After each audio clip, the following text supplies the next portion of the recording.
आज आपण बनवणार आहोत मोड आलेल्या मुगापासून झटपट होणारा नाश्ता।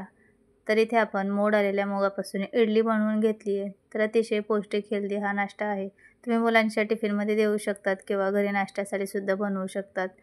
तर हे फक्त मोड आलेल्या मुगापासून आपण बनवलं, याला जास्त काही साहित्य लागत नाही। तर बनवायला खूप साधी सोपी रेसिपी आहे। तर नक्की तुम्ही बनवू शकतात आणि काही याला जास्त वेळसुद्धा लागत नाही। अगदी 15 ते 20 मिनिटांमध्ये ही इडली बनवून तयार होते। तर याच्या अगोदरसुद्धा आपण मुगापासून उत्तप्पम आणि डोसे बनवलेले आहेत। त्याच्यासुद्धा रेसिपी आपल्या चॅनलवरती अपलोड आहेत, तुम्ही पाहू शकतात। हाय सर्वांना, स्वागत आहे तुमचं ॲक्टिव्ह पूजामध्ये। मी पूजा। आज आपण बनवणार आहोत झटपट होणारी पौष्टिक हिरव्या मुगापासून इडली। तर अतिशय स्वादिष्ट आणि हेल्दी रेसिपी बनवणार आहोत। तर तुम्ही मुलांच्या टिफिनमध्ये देऊ शकतात किंवा नाश्त्यासाठी बनवू शकतात। एकदम झटपट आणि मस्त अशी ही रेसिपी होते। तर चला रेसिपी बनवायला सुरुवात करूया। तर सगळ्यात अगोदर आपल्याला इथे 1 वाटी हिरवे मूग लागणार आहेत। तर यापासून आपण हे मोड आलेले हिरवे मूग आहेत, यापासूनच नाश्ता बनवणार आहोत। तर चला रेसिपी बनवायला सुरुवात करूया। तर सगळ्यात अगोदर आपण इथे 1 वाटी भरून मोड आलेले मूग घेतले। तर हे मोड आलेले मूग मी घरीच बनवलेले आहेत। तर हे रात्रभर भिजवून सकाळी सर्व त्यातलं पाणी काढून रुमालामध्ये बांधून ठेवलेले, तर चांगल्याला मोड आलेले आहेत। तर इथे मूठभर कोथिंबीर घेतली, 3 हिरव्या मिरच्या, 2-3 लसूण पाकळ्या आणि अद्रकचा तुकडा घेतला आहे। तर सगळ्यात अगोदर आपण इथे मिक्सरच्या भांड्यामध्ये सर्व मूग टाकून घेऊयात। तुम्ही फक्त भिजवून घेतलेले मूग असतील ना, त्याला मोड आले नसतील तरीसुद्धा चालेल, तसेच घेऊ शकतात। तर सर्व आता हे मूग आपण मिक्सरच्या भांड्यामध्ये टाकून घेतलेत। आता यामध्ये आपण मिरच्या टाकून घेऊयात। तर तुम्हाला किती तिखट आवडतं त्यानुसार तुम्ही इथे मिरची कमी जास्त करू शकतात। लहान मुलांसाठी जर हा नाश्ता बनवत असाल किंवा त्यांना टिफिन वगैरेला इडली द्यायची असेल तर मिरची कमीच टाकायची, 1 ते 2 टाकली तरीसुद्धा चालेल। आता याच्यामध्ये सर्व साहित्य आपण टाकून घेतले। अगदी थोडं पाणी टाकून घेऊयात, सगळ्यात जास्त लगेच पाणी टाकायचं नाही। थोडं थोडं पाणी टाकून आपण हे वाटून घेऊयात। तर इथे मी पाऊण पेला एवढं पाणी टाकून घेतले। आता झाकण लावूया आणि आपण मिक्सरवरती हे बारीक करून घ्यायचे। तर खूप बारीक करायचे, असं मोठे तुकडे ठेवायचे नाही आहेत। तर हे पहा, मी असं हे वाटून घेतले। तर आता आपण याच्यामध्ये रवा टाकून घेणार आहोत। तर इथे छोटी 1 वाटी मी रवा घेतला आहे। तर अर्धा रवा मी इथे वापरलेला आहे, अर्धा आपण पुढे टाकून घेणार आहोत। आता याच्यामध्ये परत एकदा पाणी टाकून घेते आणि हे मिक्सरवरती बारीक करते। कारण रवा अगोदरच बारीक होता, त्यामुळे अगोदर थोडंसं मूग फिरवून घेतले आणि नंतर मग त्याच्यामध्ये रवा टाकून बारीक करून घेतले। तर इथे मी अर्ध करून हे वाटण करून घेतले।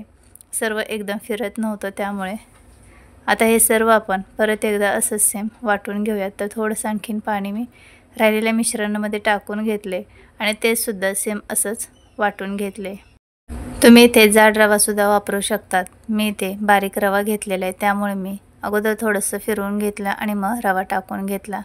तर आता आपण हे राहिलेलं सुद्धा सर्व असंच वाटून घेतले। तर तुम्ही पाहू शकतात, जास्त याला पाणी टाकण्याची गरज पडत नाही, कारण मूग व्यवस्थित अगोदर भिजलेले असतात, त्यामुळे खूप कमी पाणी लागतं।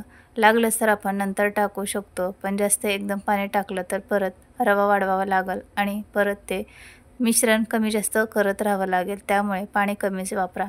आता सर्व हे फिरवून घेतले मिक्सरमध्ये। आता हे राहिलेले अर्धी वाटी रवा आपण यामध्ये परत टाकून घेतले आणि आता परत एकदा हे व्यवस्थित मिक्स करून घेऊयात। आता हे चांगलं मिक्स करून घेतले।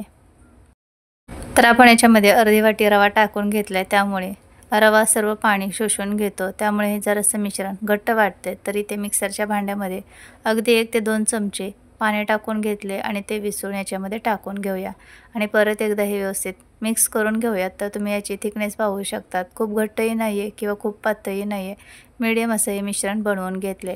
तर याच्यावरती झाकण ठेवूयात, म्हणजे रवा चांगला फुलला जाईल। साधारण 5 ते 6 मिनिटच ठेवायचे, तोपर्यंत आपण पुढची तयारी करून घेऊयात। तर इथे इडली पात्राला तेल लावून घ्यायचे आणि पाणीसुद्धा गरम करायला ठेवायचे, म्हणजे पाणी चांगलं कडकडीत तापलेलं असलं की इडल्या चांगल्या स्टीम होतात। तर ही सर्व तयारी अगोदरच करून घ्यायचे। तर इथे मी पाणीसुद्धा गरम करण्यासाठी ठेवले आणि इडलीच्या पात्रांना तेलसुद्धा लावून घेतले। तर इथे 5 ते 6 मिनिटानंतर मिश्रण आपलं व्यवस्थित मुरलेलं आहे। तर पाहू शकतात, अगोदरपेक्षा आता थोडंसं मिश्रण थिक वाटते। तर बरोबर याची थिकनेस आहे। आता आपल्याला याच्यामध्ये अजिबात पाणी टाकायचं नाही। तर एकदम परफेक्ट अशी याची थिकनेस आहे। तर आता याच्यामध्ये आपण अर्धा चमचा लिंबाचा रस टाकून घेऊयात।